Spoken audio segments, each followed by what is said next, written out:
plans for final victory in World War II, occupation and control of Germany. But more important, Churchill, Roosevelt, and Stalin dedicated their nations to the foundations for permanent peace through a United Nations organization.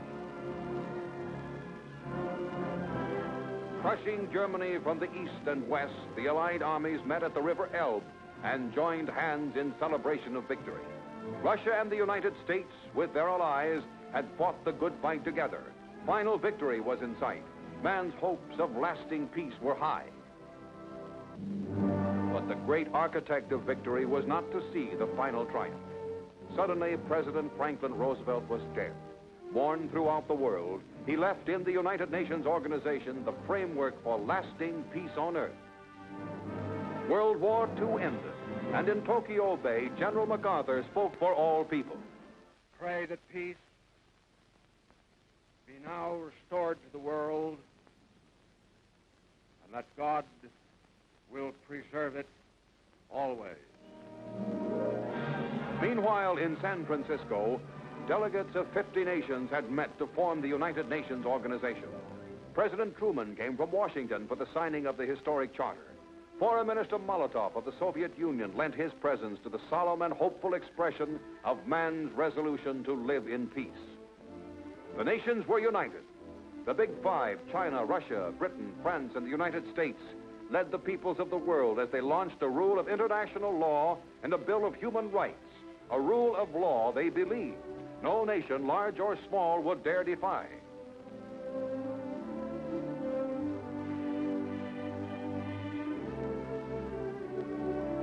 The United Nations was set up, a tribunal empowered to mediate international disputes and to enforce its decisions. Soon, this machinery was put to the test. In Indonesia and elsewhere, people felt the strong desire for independence and the control of their own destinies. And this had been seen in the United Nations Charter.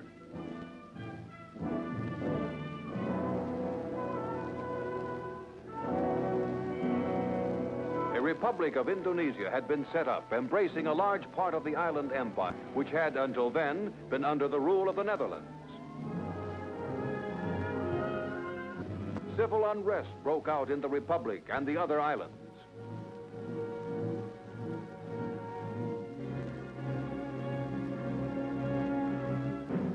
Although the Netherlands had recognized the new republic, differences arose, and the Dutch began military operations.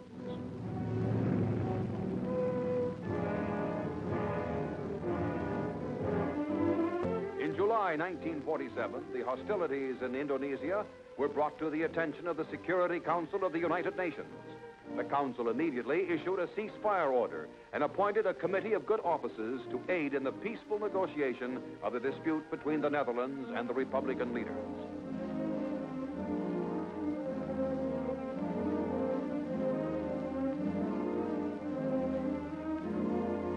Guided by the United Nations Committee, the two parties to the dispute signed a truce in January 1948.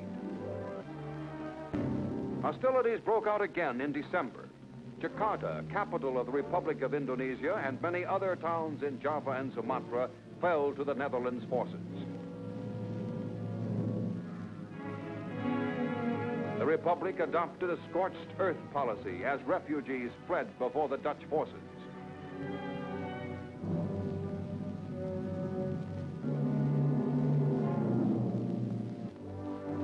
Security Council met in emergency session in Paris and again called upon the parties to cease all military operations. The Council recommended the establishment of an independent United States of Indonesia at the earliest possible date. The United Nations Commission was instructed to assist in negotiations. A roundtable conference between the Netherlands and the Indonesian Republic began in The Hague in August 1949. With the help of the United Nations Commission, the conference agreed on a charter of transfer of sovereignty and on main points of future cooperation between the Netherlands and the United States of Indonesia. The United States of Indonesia, embracing scores of islands and including nearly 80 million people, was a reality. And late in December 1949 at The Hague, Queen Juliana of the Netherlands signed the document which transferred complete sovereignty over Indonesia to the Republic of the United States of Indonesia and recognized it as an independent nation.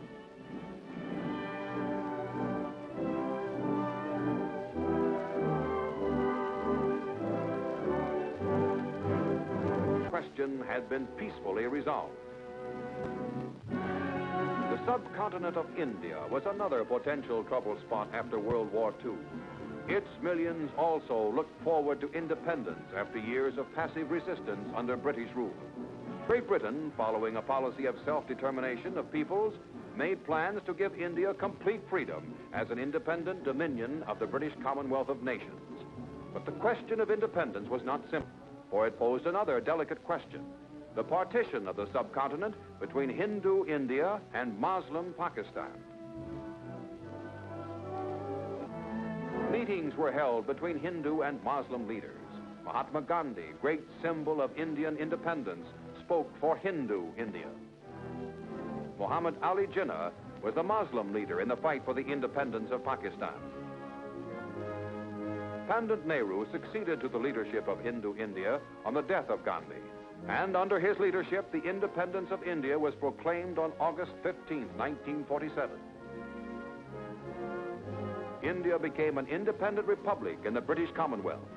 Millions of Indians, led by Prime Minister Nehru, celebrated the independence of this great nation. The new Dominion took over the charter membership which India, under British rule, had held in the United Nations.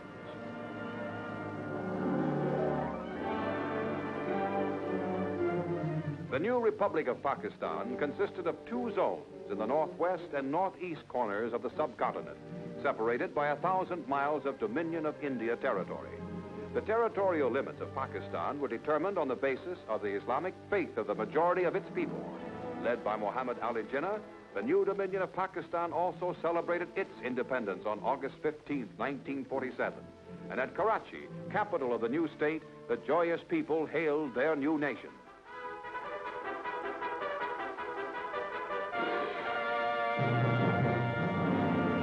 But the partition of India led almost immediately to disputes. The first of these centered around the independent state of Jammu and Kashmir, which had declared its adherence to the new Dominion of India. Protesting that Pakistan was aiding tribal disorder in Kashmir, the Dominion of India sent troops into Kashmir. And in this area of the world, there appeared a threat to international peace. Pakistan denied the charges of India and questioned the legality of Kashmir's accession to India.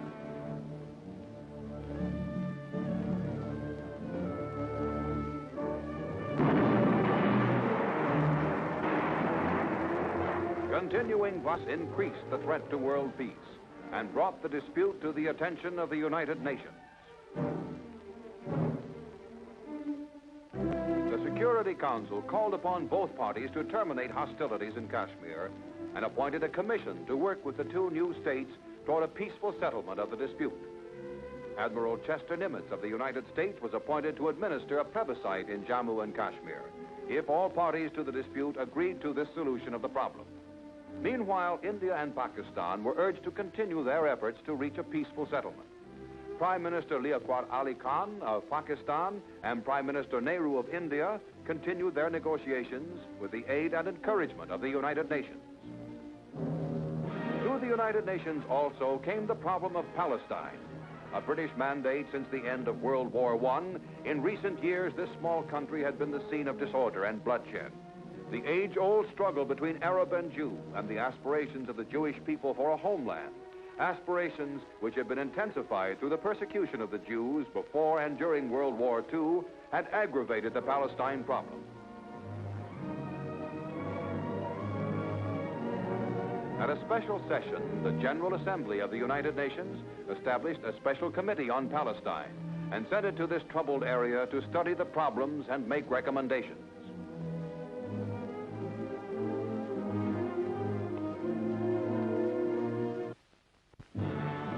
The United Nations Committee spent months in Palestine traveling over the disputed areas and conferring with Arabs and Jews.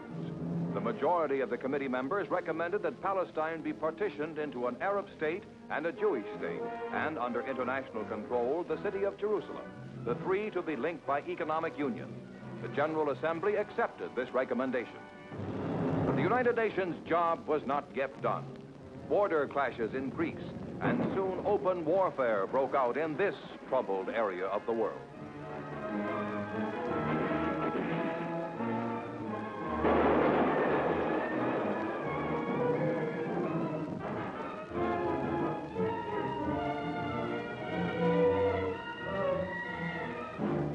The United Nations continued its efforts for peace, and the General Assembly appointed Count Folke Bernadotte of Sweden as special mediator, and he was charged with negotiating a settlement of the situation in Palestine. Count Bernadotte devoted himself to meetings with the Arabs and the Jews, and was finally successful in arranging a truce. While striving for a basis for permanent peace in Palestine, Count Bernadotte was assassinated by terrorists in Jerusalem. The world mourned the first United Nations casualty in the struggle for world peace. A truce arranged by Count Bernadotte was broken, and violence again spread throughout the disputed areas of Palestine.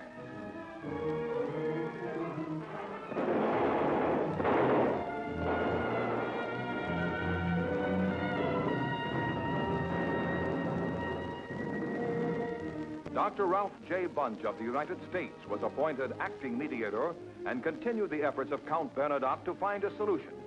Through Dr. Bunch's negotiations as mediator, final treaties were signed and peace came to the troubled Holy Land.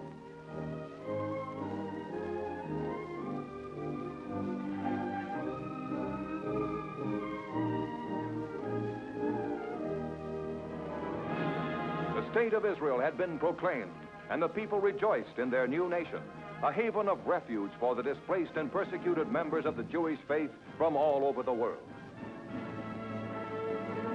Israel was admitted to membership in the United Nations, and her flag was raised at Lake Success. Again, the United Nations had, through peaceful mediation, resolved an international dispute which had been a threat to world peace. The problem of Korea also seemed ideally suited to peaceful settlement under United Nations auspices. In September 1947, the United States submitted the question of Korean independence to the General Assembly. A United Nations commission was appointed to forward the establishment of a free, democratic government of Korea through nationwide elections. The Soviet, previously pledged to Korean independence, now refused to participate in the work of this commission. This policy of obstruction was not new. In Seoul, capital of Korea, the 2 previous years had seen fruitless meetings between the Soviet and United States military commanders. Soviet obstruction had resulted in the permanent and tragic division of the Korean people at the 38th parallel, which had been originally established only as a temporary boundary for administrative purposes.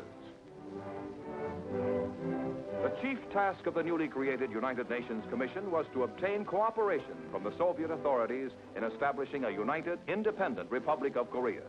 This task was made impossible by Soviet refusal to allow the Commission to cross the 38th parallel, and Soviet refusal to cooperate in any way. Only in South Korea were free elections under the impartial supervision of the Commission possible. Here, true to its pledges, the United Nations assisted in the creation of an independent nation based on the freely expressed will of the people. Soviet obstruction had prevented the participation of all Koreans in a unified republic, but a republic there was. The newly elected government continued the work of the United States military government, which had voluntarily resigned its powers to the new nation. Land reform, education, public safety, and many other projects were now the concern of the new government. The people of the Republic of Korea settled down to the pursuits of peace.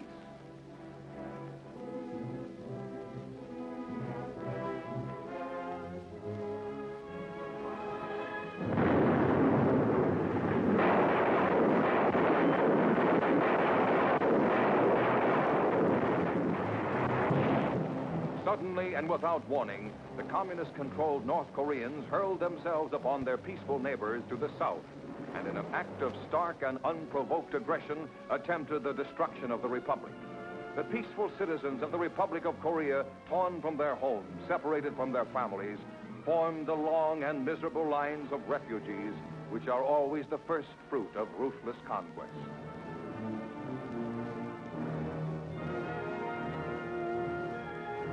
The United Nations Security Council met in emergency session at Lake Success to take action on the North Korean aggression. The Soviet Union chose to be absent. The Council quickly dispatched a ceasefire order to the North Korean regime. This order was ignored. The Council then voted for United Nations military action against the invaders. General Douglas MacArthur was named Commander-in-Chief of the United Nations forces in Korea. And after visiting the battlefront, he accepted the first United Nations battle flag to be flown by the United Nations forces fighting the communist invaders.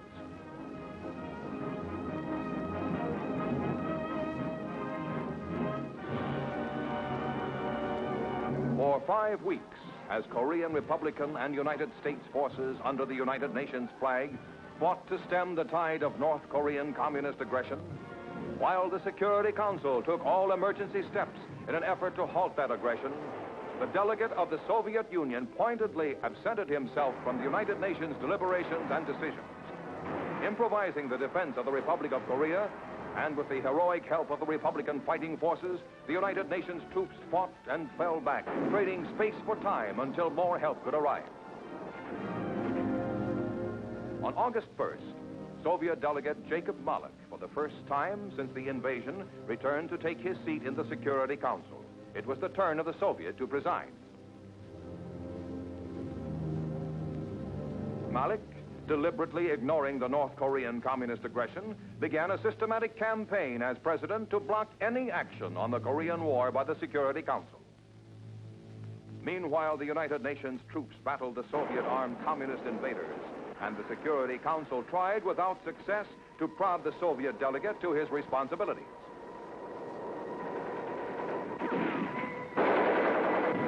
As August Day followed August Day, the United Nations continued its fight in Korea. In the Security Council, the Soviet delegate sat impassive, rendering impotent the Council's efforts to end the bloodshed in Korea.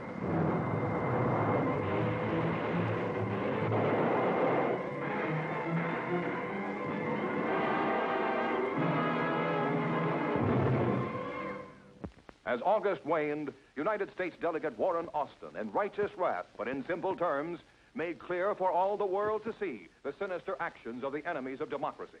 Whose troops are attacking deep in somebody else's territory? The North Koreans. Whose territory is overrun by an invading army? The Republic of Korea. Who is assisting the Republic of Korea to defend itself? The United Nations, with the support of 53 of the 59 members. Who has the influence and the power to call off the invading North Korean army? The Soviet Union. Who is responsible for the bombing and bloodshed that inevitably ensued from the fact of aggression? The North Koreans and those who support them. Who then can stop the bombing and the bloodshed? The North Koreans and those who support their aggression. What member of the Security Council is supporting the North Korean regime in the Security Council? The Soviet Union. Who then is supporting the United Nations Charter and really working for peace? The 53 members of the United Nations who are supporting the Republic of Korea. Is the Soviet Union one of the 53? No. No, not the Soviet Union, but the 53 of the 59 members of the United Nations which are sharing in the United Nations action in Korea.